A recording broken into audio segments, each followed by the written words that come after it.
Yeah, we can talk about the ghost dance.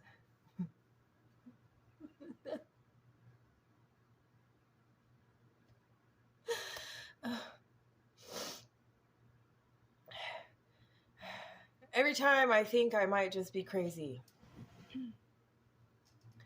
something happens. I read about the ghost dance, right? And when I do, I have these dreams where it's like really sunny. It'll be a big house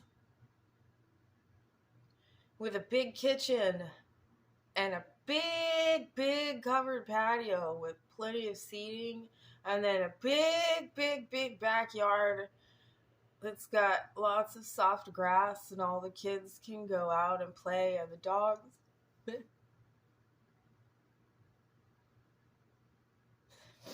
And it's all the same. The people that are still on the earth and the people who've passed away that I miss, they're all there, even the dogs, even the pets. Right? All right, so anyway,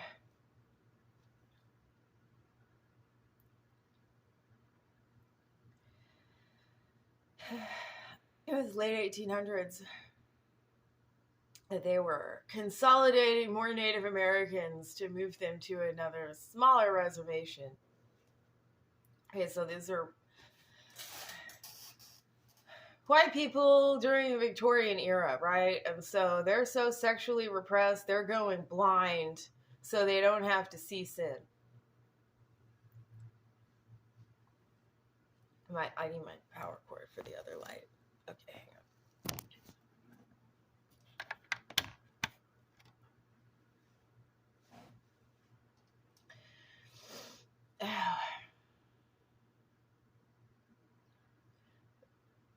Okay, so they're wearing, even in the South, like they didn't. It was a while before they got rid of the corset.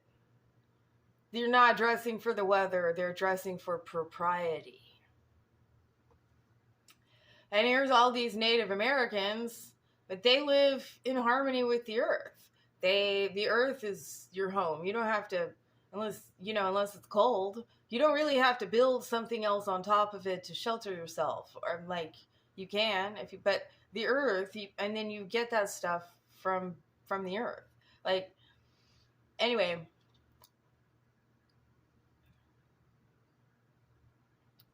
they're all very troubled, and this one medicine man, I should probably look up his name to be nice, but it's got another name. In my mind, it's the Ghost Dance Massacre.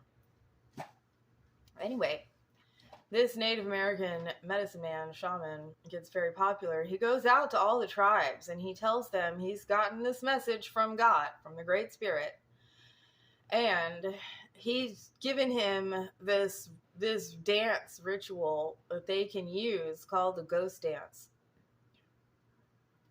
which they do these dances and these trances specifically when they want to make spirit journeys and frequently to make contact with people who have passed over.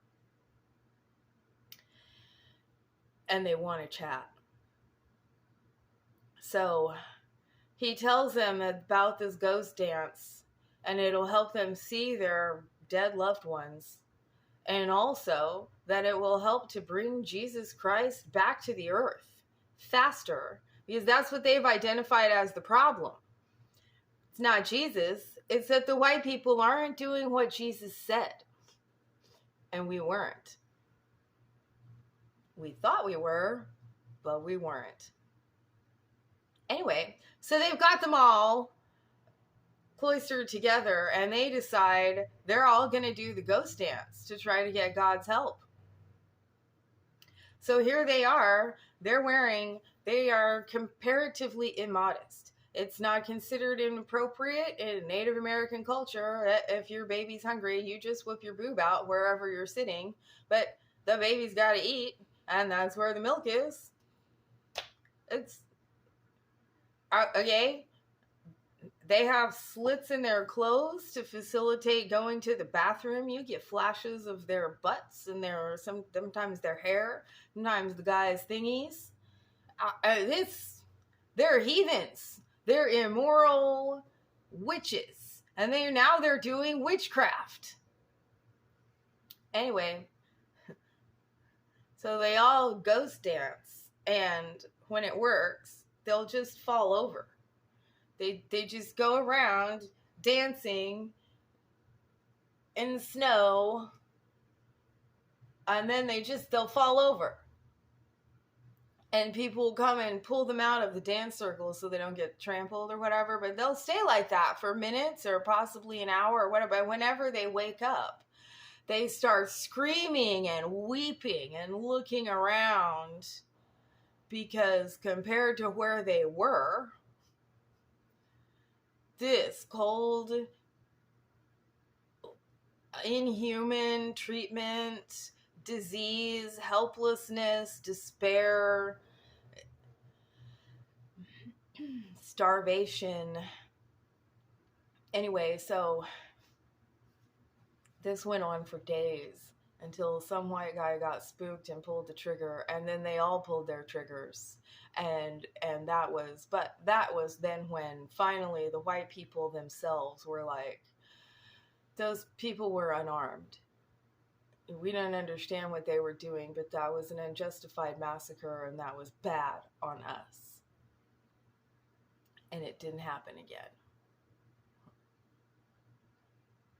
Tragically, that's also when the Native Americans started to really, really have their identity crisis and suffer from collective, cultural depression, because it seemed like it didn't work. I think it did.